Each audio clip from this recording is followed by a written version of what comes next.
Welcome to Wealth Coffee Chats, folks, for your daily live updates. Get the most out of today's episode by participating in the chat. Make sure you ask some questions, be part of the conversation, have a bit of fun, grab a coffee or a tea, take some notes, and get ready to start your day, folks. Quick few housekeeping rules, though. No spamming, no advertising or self-promotion in the chat. That's not on. Be kind and respectful to everyone when participating. And most of all, have a good time. Real estate investing can be your biggest asset. It also can be your most expensive asset when it comes to getting it right or getting it wrong, folks. It can be time-consuming, stressful, and that's why here at Positive, we have what's called a 6-star team, a full-service team that provides integrated wealth and property investing solutions and services simply designed to help you progress towards your goal of passive income through your property portfolio, folks. Make sure you check out our other podcasts on the Positive Mentor Network. Not only is there Wealth Coffee Chats, there's the Urban Property Investor. Drops every Wednesday with straight-talking investing strategies and lessons with Sam Saggers. Property Investor Tales. This is where our clients, you guys, share real-life stories from property investing, hosted by some of our advisors and strategists. And that's done every fortnight, dropping every Monday. Wealth, Wine and Wisdom, folks, that debriefs the week that was in the world of finance and property, hosted by yours truly, Jason Witten and Andy Fenton on Fridays. Welcome to another Wealth Coffee Chat. Marvellous Monday. Hope you're well, folks, wherever you are. If you think it's Get Rich Quick, you're in the wrong place. This is the wrong podcast. This is the wrong live for you. Welcome to another Wealth Coffee Chat. Hope you're all awesome and well.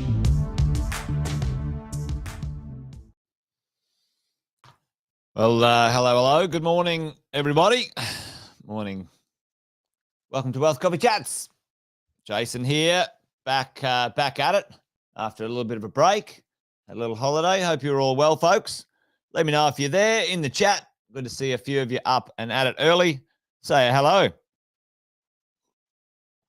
Give us a bit of a shout out. There's Kevin, always at it. Nice and early, Kevin. Good on you, mate. Good to see you here. There's Sharon. Fabulous. Morning, Sharon. Brad. Thank you. Luke is in the house as well. Good to see the regulars here, folks. Fantastic to have you on early, as always. Good to see that. For anyone who's new, well, welcome along. Fantastic to have you here. If you don't already know, my name's Jason Witten. We get together each morning, usually about 10 past 8 for a Wealth Coffee Chat. Been doing it for a while. A few of the team these days take care of a few of the days, which is awesome. A little bit of finance conversations on Fridays, some property management on Wednesdays. And for the last couple of weeks, Sam and Andy Fenton have been taking care of things. So hopefully they did a good job, folks. Hopefully they took care of you. I'm sure they did. But there's Tim. Morning, mate. Great to have you here. And good to be back at it with you guys. Hey, listen, today I thought we might talk a little bit about something that I hear, something I've been saying for a long time. Buy well, don't sell. Buy well, don't sell. Well, it's a bit of a catch cry of mine. Really, for me, it's a simple way of saying the idea of property investing is something that you've got to take your time on and make sure you keep the properties you buy. Listen, folks, for the last 20 plus years, myself and Sam and the team have been helping people buy real estate. Now, the biggest challenge has been helping people keep real estate, keep the properties. Life tends to come along. Right now, there's a few people under a bit of stress and pressure, which is understandable. Interest rates have gone up. And often the first thing that they do is sell some of their investments or their properties. Now, for me, if I was sort of saying to anyone who's in that position right now, if you can, do everything you can to keep your properties, because at the end of the day, that's the point. Really, there's ups and downs, there's ebbs and flows, and the long-term plan, if you did have a plan when you first started, that's probably one thing. But if you did have a plan when you first started, it was to create and grow some wealth. You can't create and grow wealth when you don't own assets or investments, and selling them only makes one only makes one mob wealthy. Who benefits the most from you selling your properties too early, folks? Put that in the chat. There's probably one or two institutions who benefit when you sell your properties too early. Chuck it in the chat because we'll talk about that in a minute. Hey, Justin, how are you, mate? Good to see you. If you can, get involved in the chat today. That'd be great. Justin's there. Yep, government. Exactly, Tim.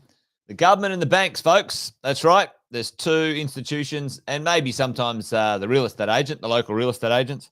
But listen, if you sell too early, folks, the only people who benefit are the ATO or the governments, the local government, scammed you for stamp duty and rates and land tax if it was applicable. And then, the national government then puts their hand out for any capital gain that you did make and charges you tax on all of the rent that you had as you went along. So listen, folks, the point is to keep real estate. Buy well, don't sell. Now, today I wanted to talk about a few things, maybe just defining that or refining that conversation about buy well, don't sell. So I thought we might do that today. Get me warmed back up into the world of Wealth Coffee Chats and hanging out with you guys. So, the idea, buy well and don't sell. What does that mean? And folks, when is it actually appropriate to sell? And I think that's what we might talk about today. So there's three prime reasons for me, for most of us, that why we would sell our properties, folks. Chuck them in the chat if you think you know what they might be. There's three main reasons why we would sell a property in the world of investing and the world of building our portfolios, moving forward, creating wealth. Now, the idea, there's kind of a little bit of a trick in here,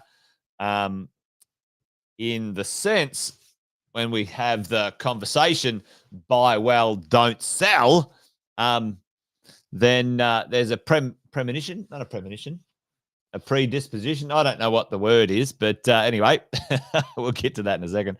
Yes, Sharon. Yep. Okay. Upgrade. Yes, I love it. Luke's an upgrader. Sharon, better performing market. Yep, absolutely. Upgrade to a better asset class. Yes, I love it, Tim. Yep. So there's the conversation of upgrading. So let's have a conversation today about why would we sell. Well, let's in the buy well, don't sell conversation, there's a premonition that in the beginning you bought well. Okay, so let's talk about that. Let's talk about if you didn't buy well, if you have a sub standard asset. Okay, now a substandard asset, what might that be? It might be an older property that requires a lot of maintenance. It might be a property that is highly negative cash flow with no capital growth, and it's costing you a lot of money. It might be a property that's in a really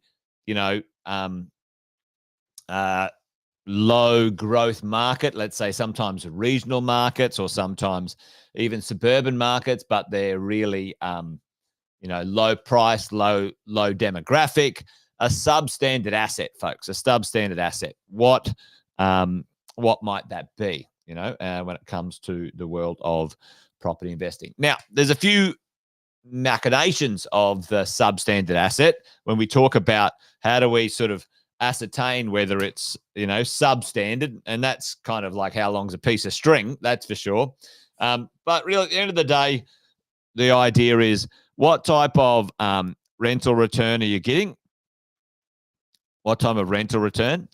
And is it keeping up with the marketplace? What type of capital growth are you getting? Your cap growth. And is it creating either deposits or equity or wealth for you as you go along? Make sure you keep an eye on that. And a couple of other things here, which is, an asset where can you get sort of leverage on it? Now, I'll talk about my little couple of situations at the moment because I'm doing a few upgrades to my portfolio right at the moment, and I'll tell you why in a minute. So, is it a substandard asset? Did you not buy well in the first place? Maybe it was something you could afford at the time, and now you can afford something better. Maybe you bought it in a marketplace because you thought, it was better to buy, a positive cash flow property in a one-horse town than it was to buy a slightly negative cash flow property in a capital growth location, et cetera, et cetera. So is the property substandard and should you move on from that property? Number two, the idea that there's an upgrade, right? You have a good property. You purchased a good property. You bought well in the first place, but now you can actually upgrade that property. And we call that the migration of money, okay? Where your property or where your wealth or where your assets might be more exposed to growth in the capital growth, in the rental growth, those sorts of things. So upgrade, a migration of money. Now, there's a few upgrade strategies. There's a few upgrade scenarios when it comes to this world. There's one that we teach all the time, which is the principal place of residence upgrade. And tell me why in the chat, folks, why do we teach the PPR, the principal place of residence upgrade, your own home? Put that one in the chat for me. And the other ones are the upgrade of your investment properties. Now, I'll show you an example of. I'm going to show you 3 examples of me upgrading and/or the substandard asset conversation in a minute, and why I'm upgrading a few properties. So the principal place of residence upgrade, you get an access to, or you get the ability to upgrade the value of your real estate in a tax-free way. So upgrades, migrate your money, and create more wealth, right? And last but not least, which is one of the good ones, yep, CGT free. That's it, Tim. In that circumstance, one of the last ones, or the last one, where you would consider selling a property is to move that property from a taxed environment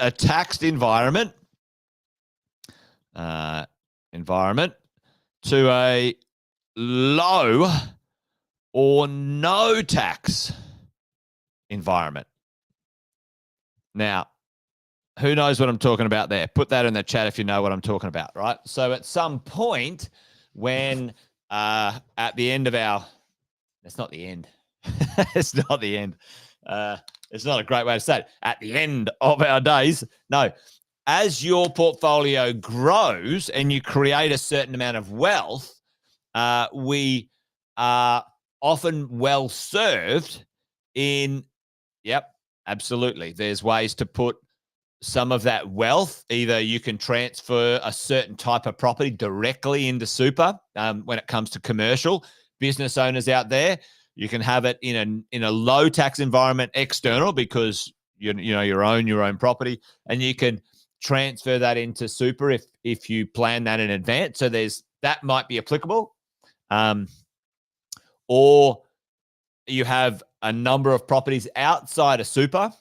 You may strategically sell them at the right time and contribute a significant amount of your money into super from a capital gain, and using the rules, have low to maybe even no capital gains tax payable if you have the right contribution strategy and the right timing of a property sale in your own name, let's say, and then transferring that wealth or money or gain into your super, and then you'd rebuy another property, or you'd buy assets or whatever you need to do.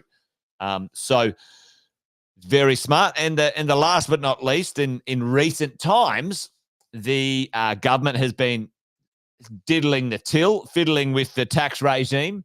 And Andy and I have been chatting about investment companies, the tax the tax treatment for investment companies compared to other things in the future. And that might be a smart way to do things as we go along, because there's not a perfect scenario. Often, folks, when we're buying our properties or creating our wealth, especially if you're PAYG, and to be honest, even business owners to a large degree, but PAYG, this is pay-as-you-go tax earners. Often we need the negative gearing and the tax offsets as we go along to help with the cash flow of the property and to offset against our personal tax. And you guys know you can get depreciation and PAYG variations and reduce your tax, which is smart, very clever to do, and an important part of understanding property investing.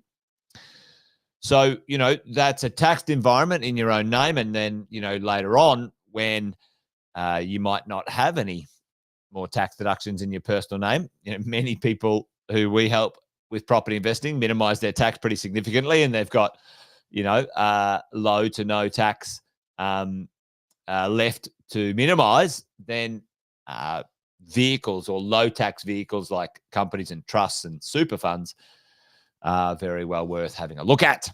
So there you go. There's three reasons that might happen, right? So I'll give you a few examples of what's going on for me right now when it comes to a few examples in the real world. A substandard asset. I have a substandard asset because I've got a farm in New South Wales and down near Byron, and we bought it many years ago, and it's gone up in value pretty significantly, which is fabulous. But I can't borrow against it. It's 100 acres. And the leverage on that, the ability to leverage that for, investment purposes is minimized. The interest rate on it's quite high. I've got a small loan on it and the interest rate's like 11%, which is ludicrous. But, at the end of the day, it was more a lifestyle maneuver, right? So for myself and Shay, we're considering what we do with that. Now, it's a substandard asset for us when it comes to leverage. It's been amazing for capital growth, 2/5 of nothing when it comes to rental return. So for us, as we move forward, do we want to have that in our portfolio? And, that's the thing. Do we want it there? Maybe it's time to, take the capital gain, create some free cash, and then put that into some other investments that would have some more considerable return on it. Okay, as we go along, which is fantastic, right? Another one right now. I've got a property in super I bought many years ago. Myself and Shay bought many years ago. So it was a little one better. We bought for $350. When you could buy properties for brand new property, $350. It was an Aria as well, folks, back in the day, many years ago. And we bought it for $350. It's done pretty well. It's worth about $500. We've just got an offer on it. I think it was $497. I'm going to take that gain, and I'm going to upgrade that property now. And I've just exchanged on a contract for $1.4 million. So I've gone from a one better to a four better. A one better to a four better. So the upgrade, okay, the migration of money. And the one better was in a location, it was in a great suburban location, but now the four better's basically overlooking the ocean. So an upgrade. And so for me and for Shay, that's probably a better place for our money to stay for, let's say, the next 20 to 30 years, right? So you think about that. So that's an upgrade. And moving from taxed environment to low tax environment right now, that one for us is well on the cards when it comes to upgrading our super and bits and pieces. So, there you go. Anyway, there you go, folks. Hopefully that was of use when it comes to the idea of when might we sell, because the idea, buy well, don't sell, all is predicated on buying well in the first place, folks, buying well in the first place.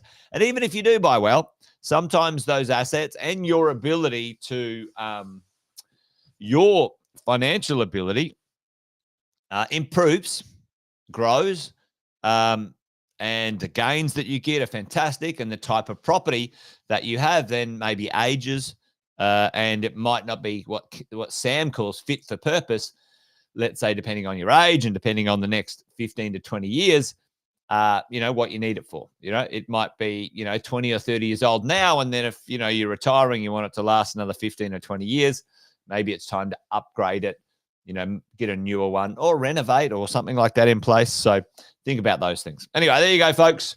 Quick chat today. Hopefully, you're all awesome and well wherever you are. And join me again tomorrow for another Wealth Coffee Chat. We'll do it again. Well, we won't tomorrow because tomorrow's Wednesday, and Cass will be in for